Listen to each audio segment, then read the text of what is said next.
Part 2. The package sat under the counter for the rest of the day. I was dying to open the damn thing, but since I had no idea who this guy really was, I wasn't about to risk unwrapping a blow-up doll or kilo of black tar heroin at the same moment some Girl Scout decided to walk in. I let my curiosity burn until the streets turned dark and Mrs. Callop finally settled on the darker of the green yarns after an excruciating 90 minutes of debate, then locked the doors a few minutes early. To hell with the stragglers tonight. Christmas was over and it was deadly slow anyway. Besides, everybody was home watching the Obama-Hillary drama play out in Iowa. I decided to sneak a cigarette in the basement before heading home to catch the results. I picked up Henry's gift, killed the fluorescents, and cranked up the TV's speaker. If there was any election news, I'd hear it echoing down the staircase. There wasn't much to the basement. Other than a few boxes of overflow inventory against the walls, it was a mostly empty room with a filthy concrete floor and a single hanging 40-watt bulb. There was an old metal tanker desk against one wall with the inventory computer on it, a 2-drawer file cabinet where we kept some records, and a couple of folding chairs. A water heater, a fuse panel, 2 small windows that peeked into the alley above. More than anything, it was where I smoked during the cold winter months. I pulled a folding chair up to the desk, lit one, and began to untie the twine at the top of the neatly wrapped. The letter. The thought just popped in there, like one of those brilliant ideas or observations I kept the notebook around for. I was supposed to read the letter first. I found the Swiss Army keychain in my pants pocket. $7.20 plus tax, cheaper than you'll find anywhere else in Dutchess County. Guaranteed, and opened the envelope with a flick of the wrist. Inside was a single folded piece of gleaming white paper with a list of names and addresses typed out on one side. On the other, a handwritten note. There are some conditions I must ask you to agree to before opening this package. First, understand that it is not a gift, but a loan. I will, at a time of my choosing, ask you to return these items. On that point, I need your solemn promise that you will protect them at all cost and treat them with the same care and respect you would afford any item of tremendous value. Second, the contents of this package are of an extremely sensitive nature. I must ask that you not share or discuss them with anyone other than myself and the 11 individuals listed opposite until you have received my permission to do so. Third, these items are being lent to you with the expectation that you will write a manuscript about them, of, let us say, substantial length and subject to my approval. You may take as much time as you wish. Upon the satisfactory completion of this manuscript, you will be fairly compensated. If you cannot meet any of these conditions for any reason, please stop and wait to be contacted by me. However, if you agree, then you may proceed. I believe it is your purpose to do so. H. Well, shit. There was no way I wasn't opening it now. I tore the paper off, uncovering a bundle of letters held tightly by a red rubber band and 10 leather-bound books. I opened the book at the top of the pile. As I did, a lock of blonde hair fell onto the desk.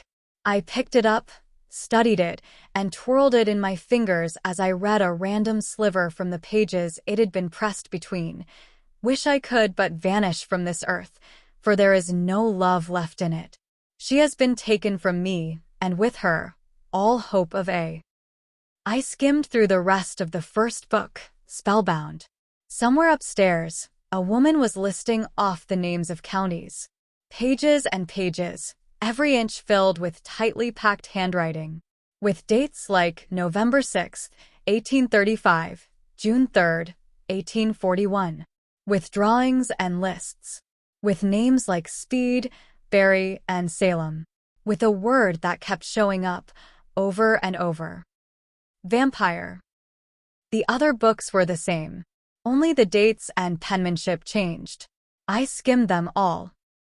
There that I saw, for the first time, men and children sold as precautions. For we knew that Baltimore was teeming with, was a sin I could not forgive. I was forced to demote the Two things were obvious. They were all written by the same person, and they were all very, very old. Beyond that, I had no idea what they were, or what would have compelled Henry to lend them to me. And then I came across the first page of the first book, and those 7 absurd words, "This is the journal of Abraham Lincoln." I laughed out loud. It all made sense. I was amazed. Completely, kicked in the teeth amazed. Not because I was holding the great emancipator's long-lost journal in my hands, but because I had so thoroughly misjudged a man. I'd taken Henry's quietness to mean he was reclusive. I'd taken his fleeting interest in my life to mean he was outgoing. But now it was obvious. The dude was clearly out of his mind. Either that or messing with mine. Playing some kind of hoax, the kind that rich guys with too much time on their hands play. But then, it couldn't be a hoax, could it? Who would go through this much trouble? Or was this Henry's own abandoned novel? An elaborately packaged writing project? Now I felt terrible. Yes, of course that's what it was. I looked through the books again, expecting to see little hints of the 21st century. Little cracks in the armor.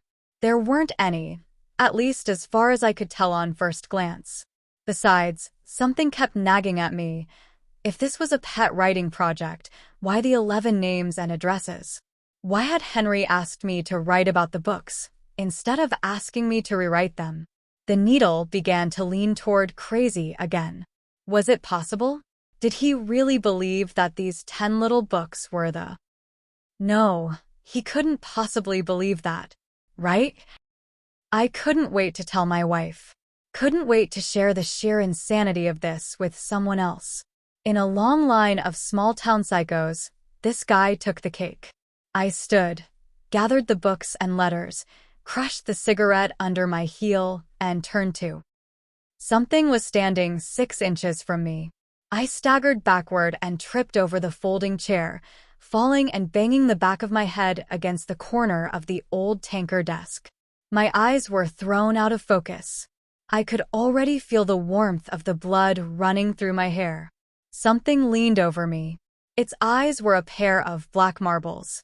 Its skin a translucent collage of pulsing blue veins. And its mouth could barely contain its wet, glassy fangs. It was Henry. "I'm not going to hurt you," he said. "I just need you to understand." He lifted me off the ground by my collar. I could feel the blood running down the back of my neck. I fainted. "Have a good one. See you next time."